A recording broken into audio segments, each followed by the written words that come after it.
STRF, Strife from Strategy, their preferred offering is geared to be at the top of their capital stack, the absolute crown jewel of their debt instruments, which means the most collateral behind it and the safest instrument that they have. I'm going to compare this directly with some of their other offerings they have and talk about why I think Strife is positioned to outpace the other ones in capital appreciation and why I'm bullish on Strife compared to their other offerings, which I used to be more bullish on Strike, but something happened recently which changed the optics for me. So I'm going to get into that and share what my thoughts are around all of that.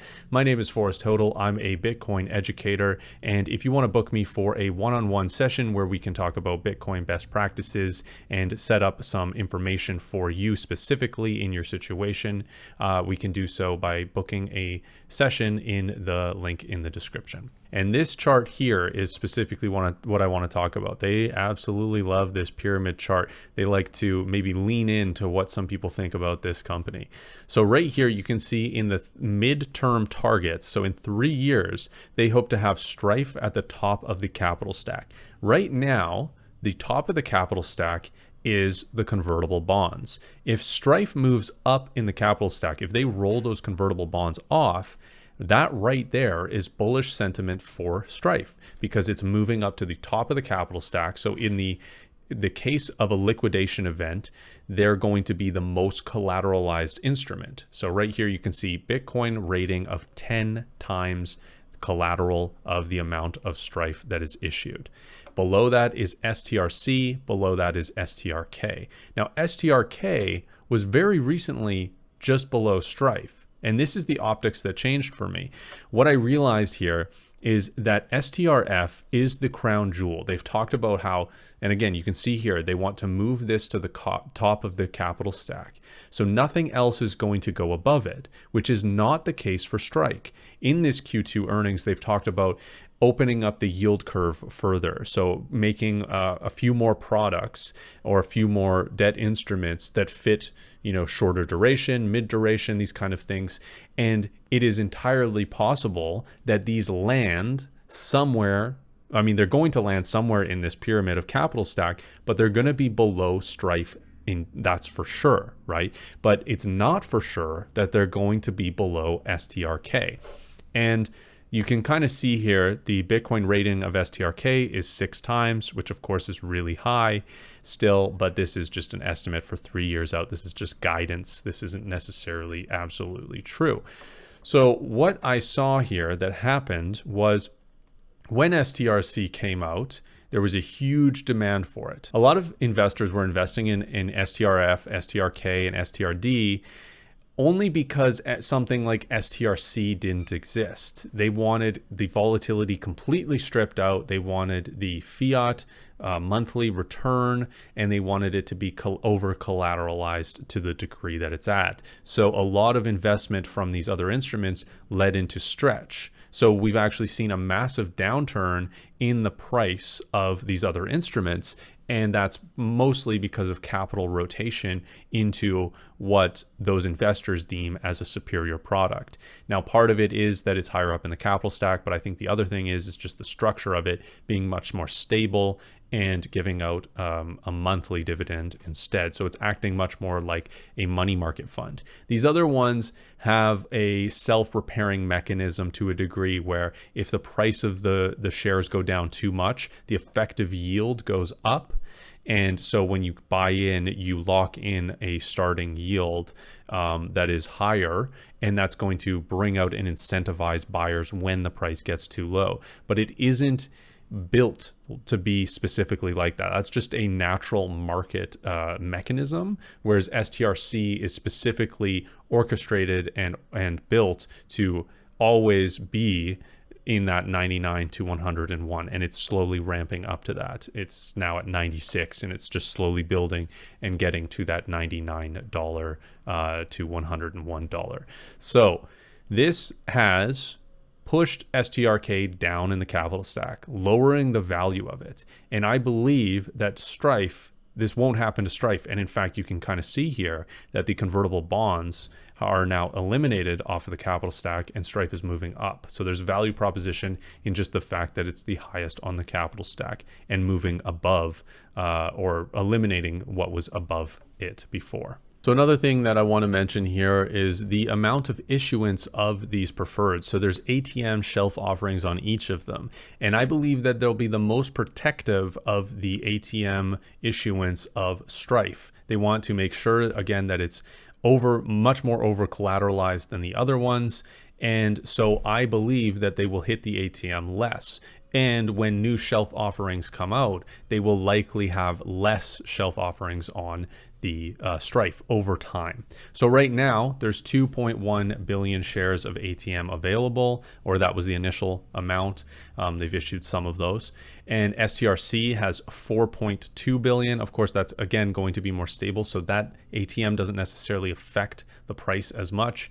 STRK with 2.1 billion as well, so the same as Strife, but the issuance of that, I believe that they will hit Strike more often with the ATM and issue more of those than they will Strife, keeping and preserving the over collateralized nature of Strife intact. And the fourth one on there currently, Stride, has a $4.2 billion ATM size, which I believe they will issue a lot of. And that the reason for that is because they want that to have a higher yield. They want to attract junk bond style investors into that product.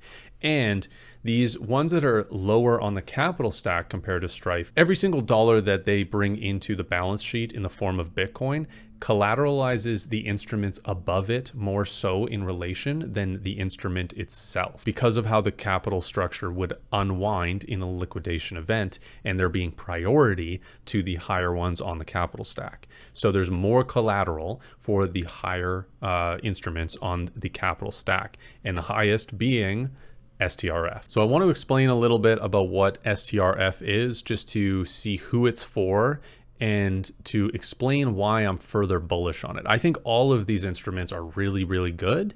I just see that STRF does not have the problem of potentially having additional preferreds above it. And I believe that it itself is a very, very good product. So it has an annual cash dividend paid quarterly of $10 per share, giving it an effective yield of 10% at a $100 share price. Now that share price is fluctuated all over, so your effective yield is going to be different. And you can actually just check out the strategy website to figure out exactly what your effective yield is. Currently, the dividend is 10%, again, for the liquidation price, but the effective yield is actually 8.6 because STR's share price trading in the market is 116. The other thing about this is that it's perpetual, which means that there's no maturity date. There's no date where this comes callable and the instrument itself disappears, MSTR buys it out or pays the debt off. It is indefinite. It is perpetual. The other thing here that makes it different than Stride is that it has escalating dividend protection, which means that if a payment is missed, the dividend increases by 1%. It's capped at 18%.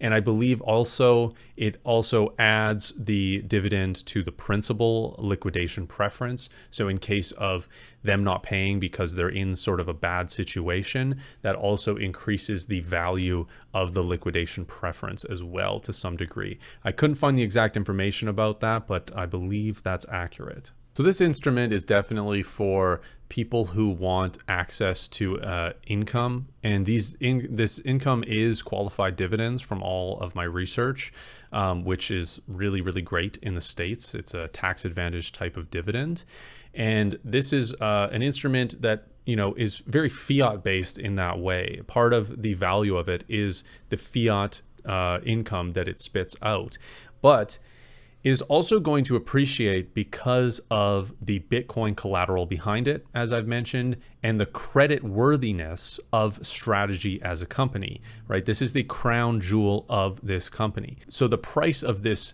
preferred is going to be affected if strategy is deemed more creditworthiness from credit rating agencies or from the market in general. So even though this doesn't have a call option kind of built into it like Strike does, where 10 shares of STRK can be converted into 1 share of common, the share price and the correlation of MSTR is still there with Strife because of how connected it is to the creditworthiness of this company. And we can see on this metric again here, this shows a 70% correlation to MSTR since launch and an 88% correlation to BTC. And if we look at Strike, we can see more of a correlation, a 76% correlation and an 88% correlation to Bitcoin, but it is still connected to it. And I believe will have a higher return based on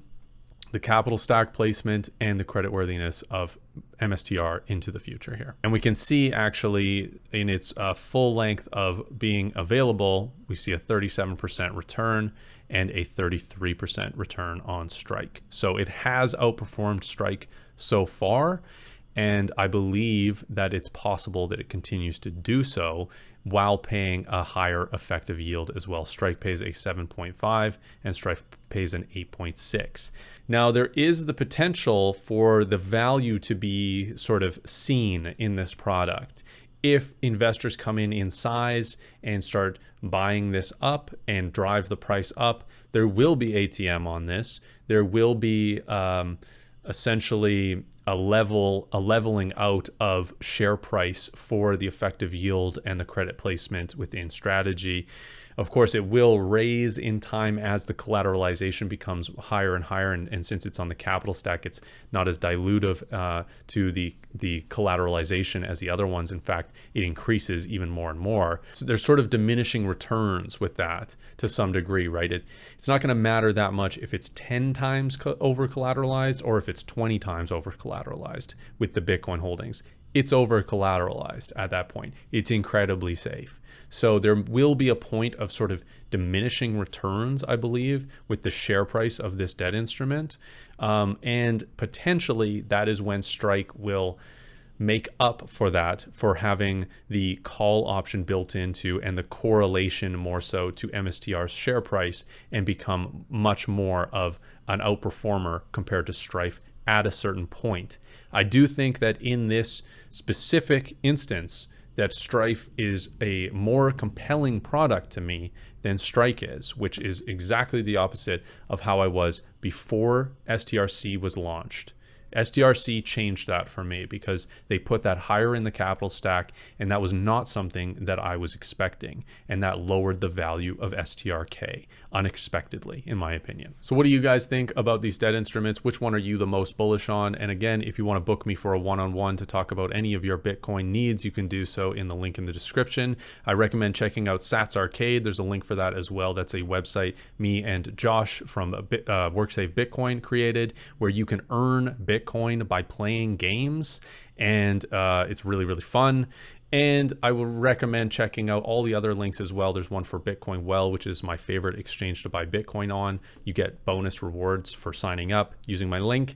There's a link for Stampseed Kit, discount link for that, a discount link for Start9 to run your own Bitcoin node, and a discount link for the BlockStream Jade as well, a great hardware wallet for beginner intermediates in the Bitcoin space. Everything you need as a Bitcoiner is linked in the description. So thanks everyone for watching. We'll see you on the next episode of Bitcoin, Not Crypto.